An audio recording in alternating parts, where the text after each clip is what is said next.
দেশের জনগণ মুসলমান শুনে নেন। আর নাম রাখবে কেমন? আমার জাতি শেষ।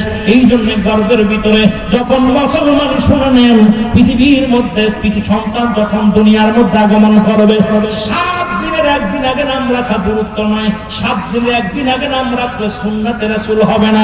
কারণ 7 দিন যখন আপনার মেয়ে আপনার ছেলের বয়স হয়ে যাবে, নখ কাটবেন, মাথার চুলগুলো কাটবেন, সুন্দর একটা নাম রাখবেন। মেয়ে হলে একটা আকিকা দিবেন, একটা একটা পশু কুরবানি করবেন, ছেলে হলে 2টা পশু কুরবানি করবেন।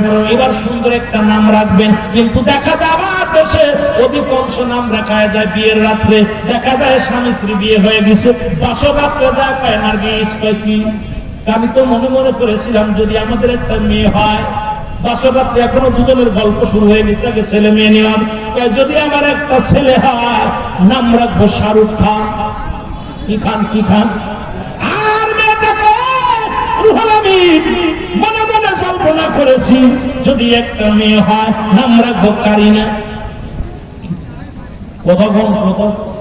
দেখা যায় এখনো মিলন হয় না, এখনো দুজনের বন্ধুতায় হয় না, নাম রাখা কমপ্লিট। আবার আমার দেশে আলট্রাসাউন্ড করে 7 মাস বয়স যখন হয়, সন্তান করবে, তখনই কয় ছেলে হবে মেয়ে হবে। এই ভুলটা আমরা করে ফেলি, নাম রেখে ফেলি। এই সন্তান জীবনেও ভালো হবে না।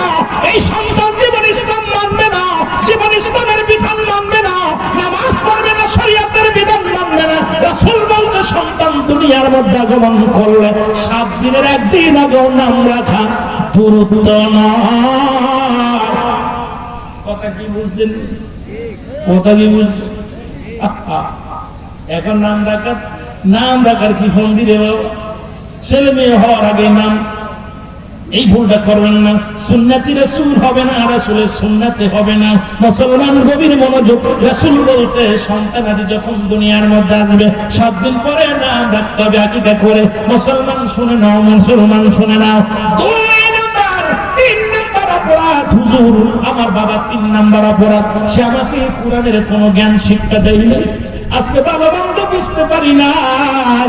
আমি আপনাদের পায়ে ধরে বলে যাই, বড় হাফেজ সাহেব বানানো বড় শর্ত নয়, বড় আলেম বানানো শর্ত নয়। ছেলেটা 5 ওয়াক্ত সালাত আদায় করতে পারে, সূরা কিরাত গুলো, কিছু হাদিস কোরআন শিখাবেন, নামাজের নিয়মগুলো শিখাবেন, জানাজার নিয়তটা শিখাবেন। আমার ছোট্ট বাচ্চা যখন জানাজা পড়াবে, মুসলমান শুনে না, দেখলে চমৎকার প্রাণটা জুড়ায় যায় কেমনে জানাজা পড়তে হয়। মুসলমান শুনে নাও, আজকে ইসলামের বিধান শিক্ষা দাও। ওই ছেলেটা হারাম হালাল শিক্ষা দাও, ছেলেটাকে কোরআন শিক্ষা দাও।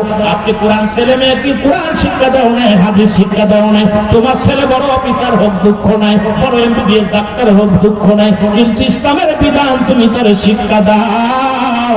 ওই ছেলেটাকে তুমি কোরআন শিক্ষা দাও, হাদিস শিক্ষা দাও, নয়তো আল্লাহর দরবার থেকে বাঁচা সম্ভব নয়।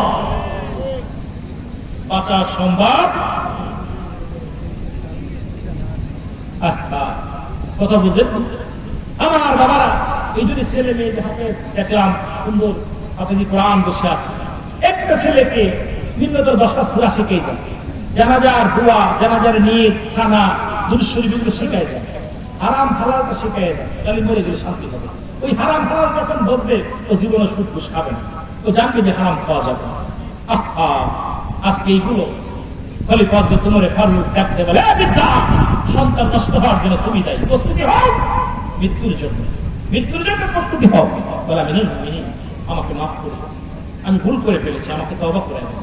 খলিফা হযরত ওমর ফারুক তওবা করে দিলেন যে আল্লাহ তোমাদেরকে দয়া করুন, আল্লাহ যেন তোমাদের মাফ করেন। এই জন্য আমি আপনাদেরকে অনুরোধ করব যে আমাদের প্রতিটা সন্তান, আজকে ছেলে মেয়ে আমার কাছে আমানত রাখছে, আমানতের খেয়ানত করার অধিকার আপনার না, আমানতের খেয়ানত করার অধিকার আপনার না। এ ছেলে কার? আপনার না, আল্লাহর মাল আপনার কাছে রাখছে। ওই ছেলেটাকে আপনি কোরআন শিক্ষা দেন, হাদিস শিক্ষা দেন, আপনি ওই ছেলেটাকে ইসলামের বিধান শিক্ষা দেন যদি বাঁচতে চান, নয়তো আল্লাহর আদালতে ধরা পড়ে যাবে।